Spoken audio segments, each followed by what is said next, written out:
यही है साइबान कहानी प्यार की, किसी ने जान ली, किसी ने जान दी.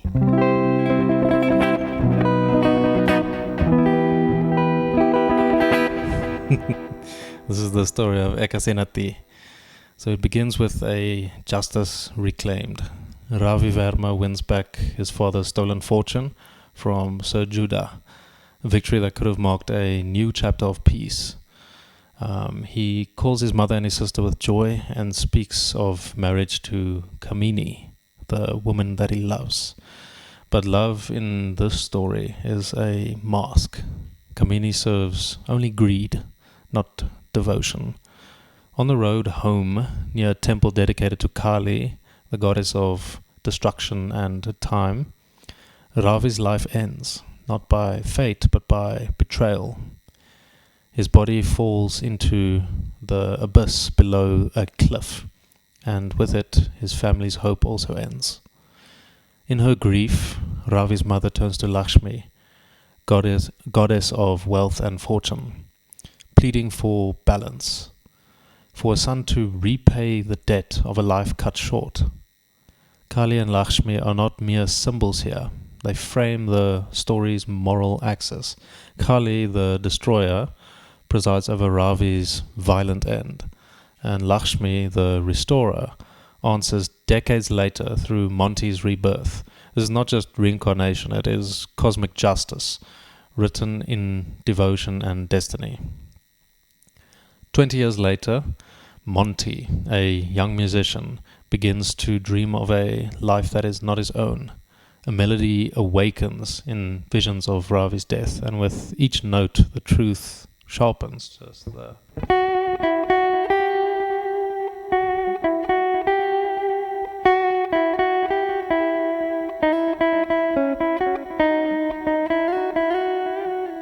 with each note the truth sharpens. Ravi is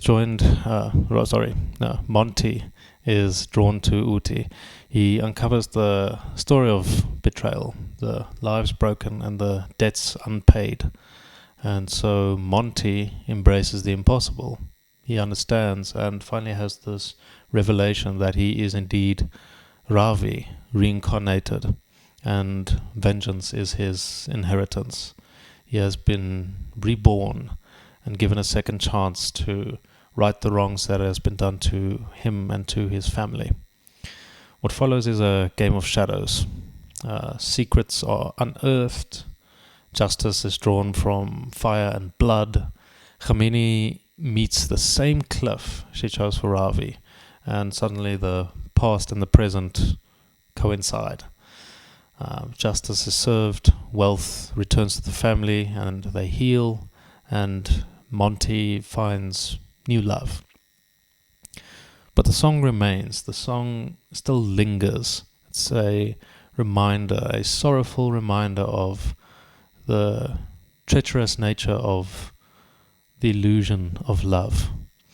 And it is such a beautiful piece of music to me. It is one of the most interesting sort of melodies and just entire compositions that I've seen in a while. Particularly the part of Gorak Sharma's version, which goes.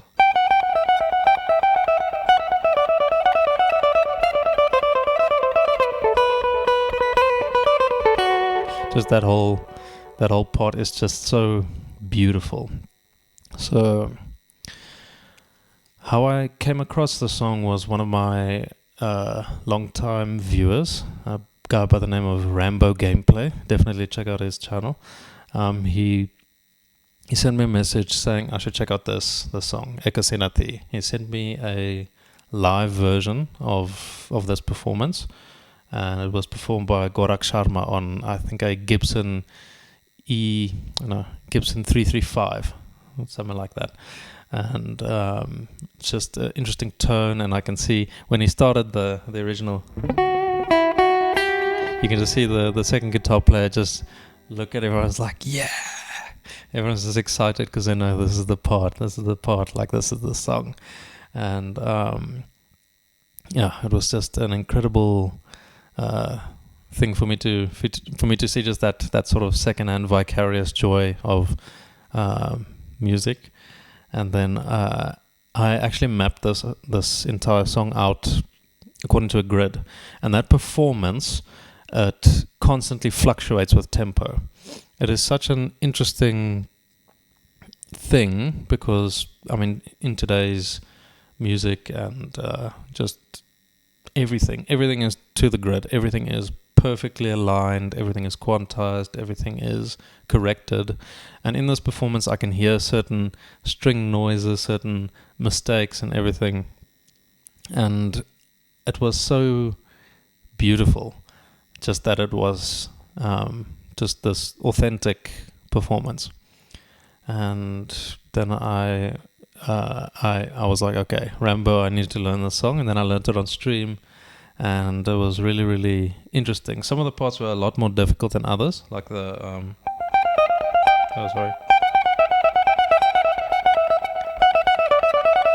that whole part, just because it's fast and your hands have to be in sync. And the very last part of that phrase, this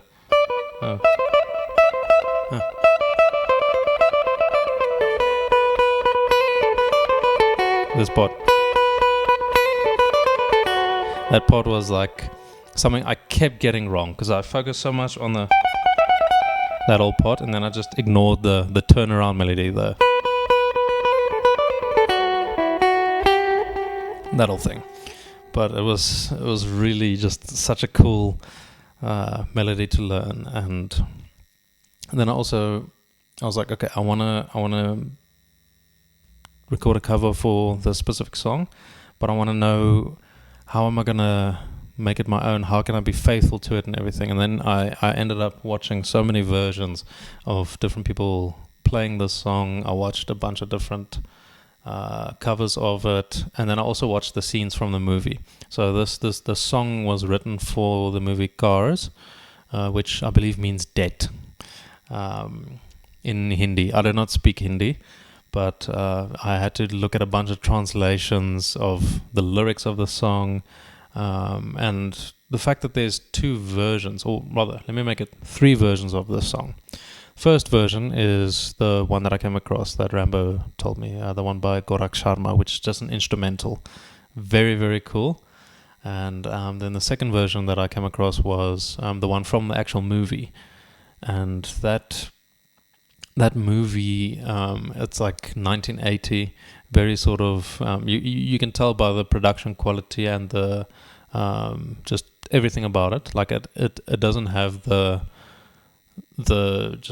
perfection of today's movies and everything, which is something that I really like about it. I watched this scene over and over and over, and yeah, the intro, just the charisma of Rishi Kapoor just going "Kisi ne jaan di, kisi ne jaan di." That part just kills me every time. It's just so cool, and just the showmanship and everything. It also fluctuates tempo-wise. It sort of isn't locked into a grid or anything, and I can hear all the instruments are naturally recorded. For the cover itself, I used a bunch of different plugins to get some of the sounds. Mostly just like a surna and a bansuri, as well as some sitar and I can't remember. There was one other thing, some general percussion, and because I wanted to recapture that sort of feel. And then the more I kept listening to it, I'm like, okay. Problem is now that version and the one I listened to are in 2 different keys. The original one, or the Gorak Sharma's one, is in E minor. This one of the movie is in B minor or C minor. I can't really remember exactly. I'm like, okay, these keys don't really play that well together, so I can sort of create it so that it goes into the new key, or I can just transpose the whole thing, because I wanted to combine certain elements of both versions just because it's so beautiful. And then I transposed the movies one to E minor, and it just sounds so much better for me just to. can do all these lovely Eastern style melodies, and it was just so interesting for me, such a joy to work on, and I really enjoyed this.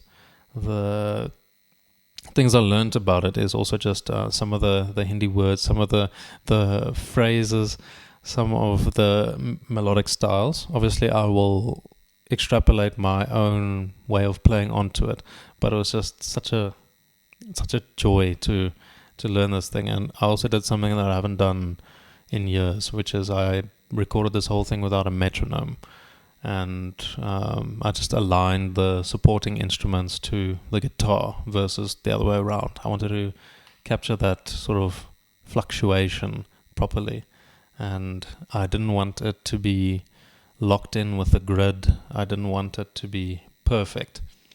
And as such, I wanted to record the entire thing in one continuous take from start to finish.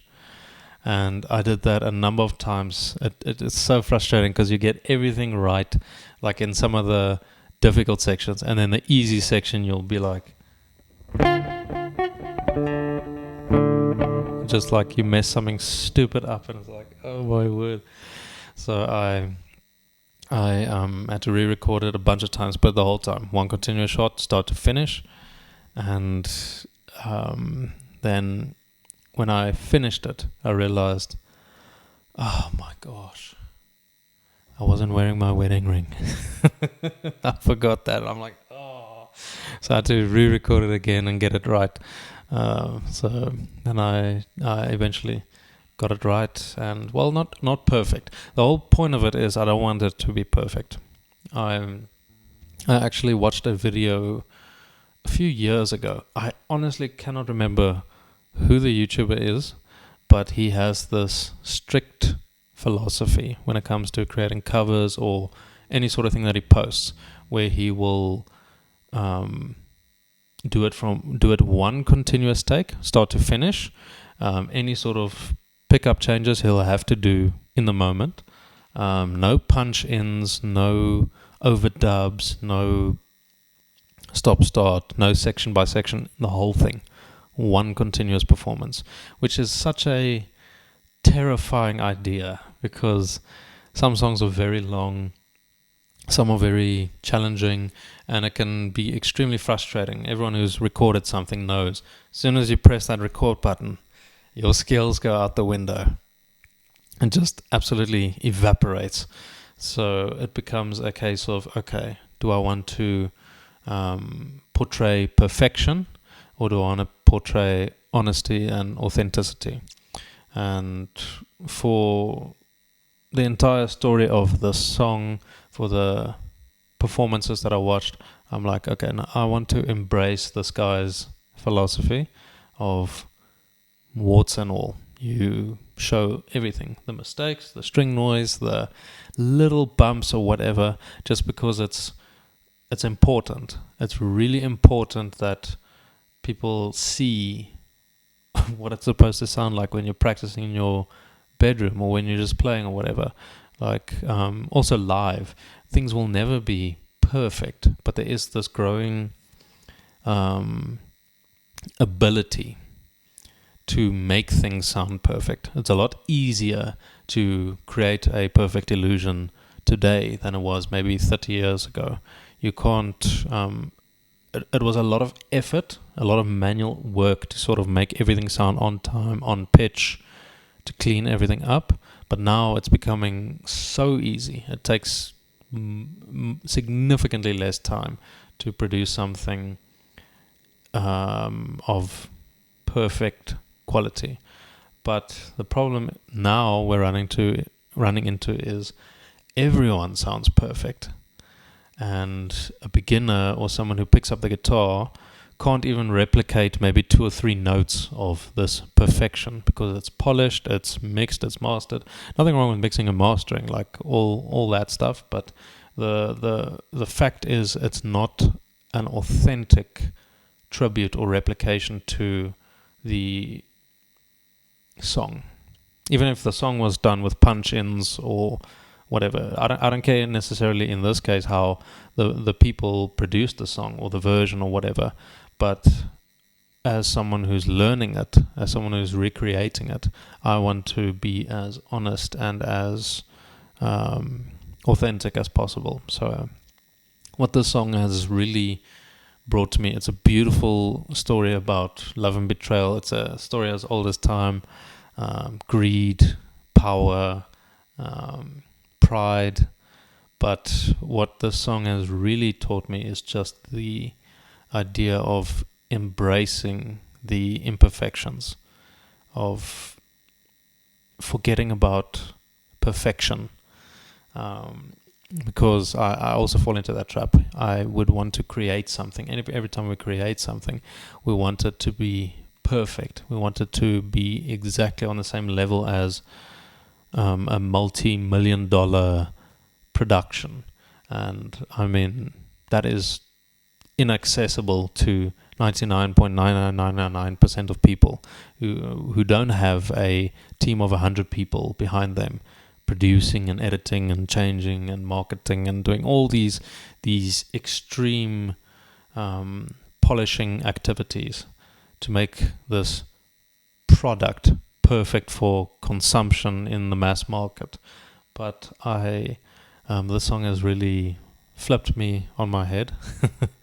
So I going forward on this channel, going forward with every single thing that I post. No more punch-ins, no more overdubs, nothing. I'm going to embrace the philosophy of what the song has taught me, and also what that one YouTuber has brought up. I have no idea what his name is. I just remember he's a metal guitarist. I think he has long blonde hair or something, or light brown, I don't know. And I think he and a friend also do it. And I think he also explained in one song he took like 50 playthroughs before he got the best one, which included all the mistakes and everything. But that's something I really want to embrace going forward.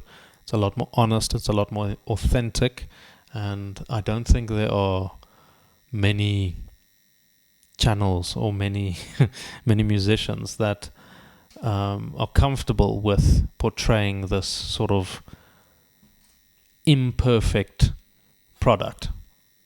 See there? I even want to keep that stuff in there because I want it to be as honest, as human as possible. I mean, AI is a great tool, but it's becoming a master for many people. So I do not want to bow to the master. It's a great tool. It's handy, but it should never replace the authenticity of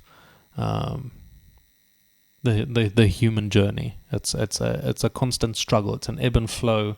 You're constantly striving for perfection, but you'll never really reach it. And that's the exact thing.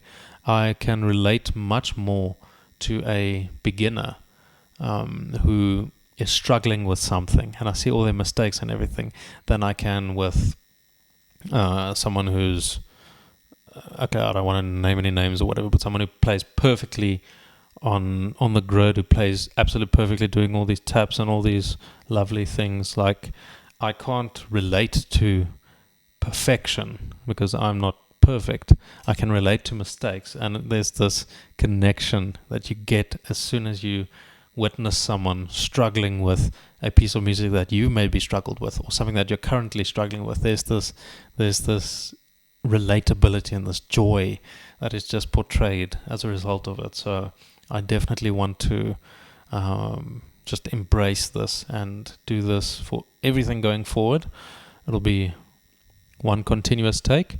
Unfortunately, it'll just be one shot because I only have one camera, but maybe in a year or two I can get another camera, or maybe someone to assist me with this whole process, because I also don't want to spend too much time editing, mixing, mastering, doing all the stuff to make it perfect, because then I'm defeating my entire purpose. I want this to be as human as possible. I want the viewer to almost feel as if they're in the room with me, just experiencing this melody and this song. And yeah, it's a massive revelation for me. and I think it'll definitely make me a better musician, a more confident musician, because I'm not measuring myself to or towards unrealistic standards. I'm purely enjoying the music and trying to reach perfection and falling short, but that's okay. that has to happen, and I think it'll be a lot more relatable for every beginner out there. So I want to thank Rambo. Thank you so much for introducing me to this song. Let me know what your interpretation is of the song. It can be about the lyrics. It can be about the first time you heard the song. It could be maybe you heard the song in the movie for the first time. Maybe you experienced it on the live stream a couple times. Maybe you've never heard the song before. If you haven't, definitely check it out. You can check out my cover and my lesson about how to play this. All of that will be in the description. But definitely embrace imperfection. I think that is my biggest takeaway from this. Just embracing imperfection. So please, I really want to have this channel be a place where we can share these stories, these experiences, these interpretations. What do the lyrics mean to you? Obviously, I cannot speak Hindi. I can just read a translation. So a lot of the words I've picked up, but I'm not exactly sure what it is. Things do get lost in translation. But to my Hindi-speaking viewers, what do the lyrics mean to you? Not what is the translation, but what do they actually mean to you?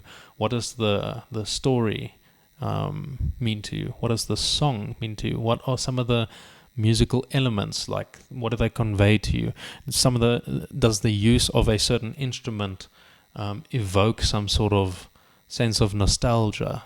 Does it make you think of a different movie? Does it make you think of a different story? Like, how did you come across this song? Have you played the song? Have you practiced the song? What has been your experience with it? I want to do this for every single song that I create a cover for. I want to create a cover of it, an authentic cover, start to finish, one take, no punch-ins, no fake polishing or whatever. And I want to make the lesson of it, and I'll post those two together, because if you see the song, you probably want to see the lesson as well if you want to learn it. You don't want to wait for that, so I'll be posting those two always at the same time. And then I want to make a video like this where I explain my experience with the song, what led me to it, what do the lyrics mean to me, what is the story behind the song, what has this song done for your development as a musician, and how have you interacted with it? How have you consumed it? Have you listened to it at home on your phone? Did you listen to it at the gym or on the way to work in the car or something? Or how did you consume this piece of music? What is it? What is the story? Every single person has a different story when it comes to a specific song. And it's just such a joy for me to hear other people's stories when it comes to this. This is something I've been interested in when I was very young. I always wanted to hear what are people's interpretations of the song, the lyrics, or whatever. I would search on Google as well, meaning of, I think for one example, what is the meaning of the song Overburdened by Disturbed? And then I came to like one website, and then it's always in the comments, and there's these really interesting takes on the songs, and I'm like, I want more of this, and there isn't much of it, and I really want to hear more of these stories, because everyone's story with this one piece of art will be different, and just everyone's sort of interpretation, everyone's story of the song is different, and I would really just love to hear that. I'm going to be posting many songs, so if you don't know this one, check it out, and then maybe it'll give you a bit of a story to think about. But some other songs will be a lot more popular to my Western viewers, but this one is yeah, this one is dedicated to Rambo and my viewers in India. So thank you so much, Rambo. Please, everyone, let me know what you think of this song. And yeah, have a good one.